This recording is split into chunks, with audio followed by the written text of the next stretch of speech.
Appreciate you guys coming. I just finished practice number 4, first day of full pads. Had a spirited practice like we would expect in the first day of full pads, and through 4 days, I really like the energy and the focus that our players come to practice with. They're practicing with the purpose. We're further ahead defensively than we are in the other 2 phases of the game. Spring practice, we don't do a whole lot of special teams scheme work. It's more fundamental stuff. But defensively, we've got a lot of players back, and there's more consistency with the scheme, on defense. So obviously we're ahead, and I like the direction that unit is going. We're getting better at a lot of things on offense. Every day we go, we're getting better at something little that makes a big difference in our success. But like where the team's at, we got competition Saturday coming up this Saturday. It'll be our first opportunity to really scrimmage. We have some competitive drills for winner loser day this Saturday, so we're excited about that. As we continue to progress through spring ball, excited about Student Appreciation Day and getting students here in the bubble and fans to come see our team. And obviously, you guys know about the big announcement with Big and Rich and Spring Fever and the spring game coming up on the 22nd. So with that, I'll go ahead and just open up the questions and let you guys fire away. Chris, you guys added Raison Gross on Tuesday. What went into that decision? It's obviously his second stint with the football team. Yeah, I've known about him since we got here and know about the past and the situation that came up with a group of individuals. But through our homework and our research, he came back honestly and wanted another opportunity, and because of what he's been able to do here in school and with the wrestling team, and through my conversations with Scott, he's done a great job, and we want to give him an opportunity to come out and see what we can do. It's spring ball right now is a tryout for him to see how he fits in with our team and our locker room and fits into what we're doing offensively. But great kid. I love the kid from what I know of him during our time here and the little bit that he's been over here, and excited to see what he can do here this spring. Chris, regarding the running back position, is your preference to have a bell cow like a go-to guy? And I guess where does Gus Edwards fit in once he arrives? I can't make any comments about what Gus is going to do when he gets here because he's not here. Mm-hmm. And, I hate to give predictions and say things about someone that, has never been on campus and we haven't really seen do anything other than the film from Miami. But, running back wise, it's really running back by committee. When you play in a league like the Big Ten, you got to have more than one back. If you got one star, that's great. And, then you feature the guy, but you've got to have multiple running backs so you can make it through not only a game but the season. And hopefully that's what we're trying to build is depth at our running back position. And I like the way those guys are practicing right now. I mean, I think through the first 4 days of spring practice, they're really practicing harder and with more focus, and their execution at running back is a lot higher than it was at any point last year. Chris, how are the Mitchell brothers adjusting, coming along? What are you seeing from them so far in practice? I think they're doing a great job. I just talk about Amir first because he's been here longer. He was here all fall.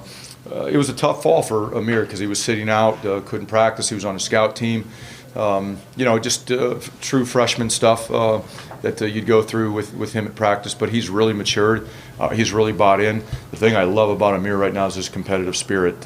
When you look at guys that are competing every single day, I don't know if we have a player out there that's competing more than Amir every single day. And really proud of him and the progress that he's made and the maturity that he's shown in the time that he's been here. And he's coming to work every day. And Doo-Wop is just at a different level. I mean, the guy's a grad transfer. He's been through 4 years of football in the SEC. He knows what it takes to go out and want to take care of his body, show up to practice, take great notes in meetings, and he's doing a great job providing leadership for that wide receiver group. Building off Sam's question, whether it's those guys or Jacobin Bailey or whoever, do you sense your wide receivers maybe have an idea that this is a big time, that there's a big opportunity at wide receiver with all the guys that left after last year? I hope they do because we need some people to step up. I think the wide receiver group will look a lot different in the fall when we have Janarian back and we have some of the incoming freshmen that come into play.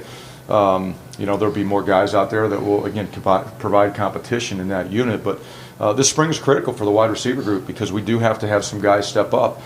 They've got to provide leadership. They've got to provide playmaking ability. They've got to learn the offense because, you talk about the Mitchell brothers, it's a completely new system for them, and they're learning every single day they show up. But it is a critical time this spring to develop the depth of our unit.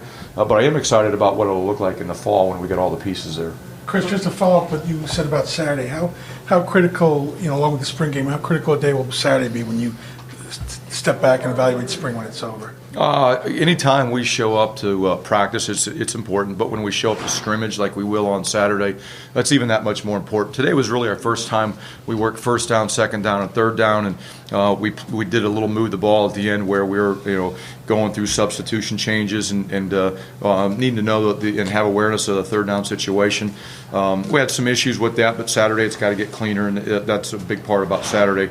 So far we've been doing thud practices, and it's going to be our first time to really go live. So we want to see how the players respond in those situations. And Saturday is going to be huge. Every Saturday is important when we scrimmage, even more so than the spring game, because the spring game we usually limit what we do and certain things we do on these competition Saturdays that we don't do in a spring game. So I'm looking forward to Saturday. I'm really pleased with the progress that we made through 4 practices, but Saturday will be a big really challenge for our players, be a big evaluation tool for us to see where we're at. Coach, how have Miles and Nakia looked for the first 4 practice? They're getting better. Nakia obviously is further ahead than Miles because he's been playing tight end longer. Nakia's done a great job of developing himself here this offseason. He's bigger and he's stronger.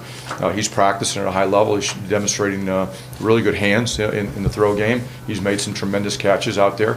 I think offensively we're featuring the tight ends more, so those guys are feel like they're more of the part of the offense, which obviously excites them when they show up every day. But I'm happy with what Miles has done with the switch over.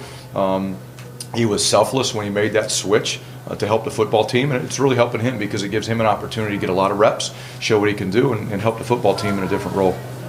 We're 6.5 minutes in, so now I'll ask about Gio. How does he look through the first 4 practices? No comment. No.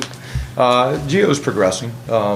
It's no secret that you guys know this, and I've told you this. For us to improve as a football team, we have to improve the quarterback position.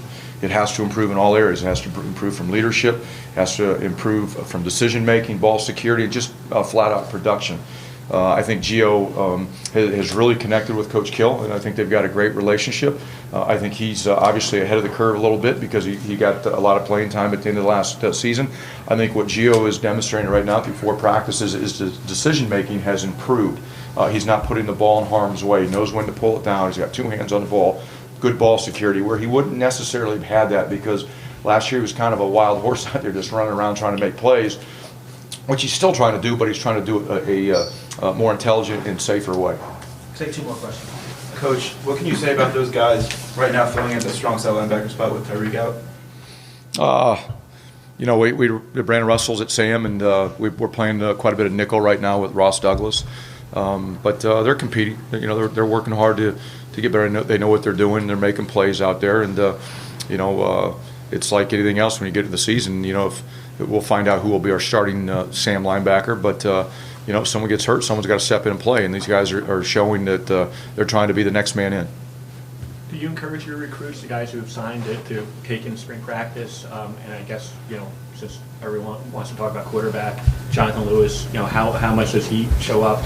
Do you encourage him to kind of just be involved as much as possible during the spring? The guys that we signed, we want them to be very involved, within the NCAA rules, which is, they can show up and watch practice. They can't be in meetings, but they show up, they watch practice. And they get a chance, to watch film on their own, on their iPads or computers, whatever they got at home.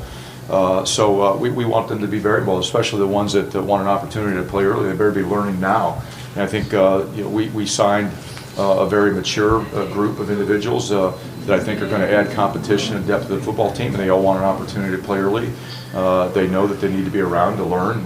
On Saturdays especially, we have a lot of them here. We signed 23 players from the tri-state area, 17 here from New Jersey, I believe the number was, and we get a lot of them here on Saturdays to watch us practice, watch individual drills, listen to the coaching points that the coaches make, and I think that's important for player development, especially for newcomers, to try to get ahead of the curve a little bit. So when they do get here, it might be an easier transition. So I commend those guys because they've done a great job of that so far.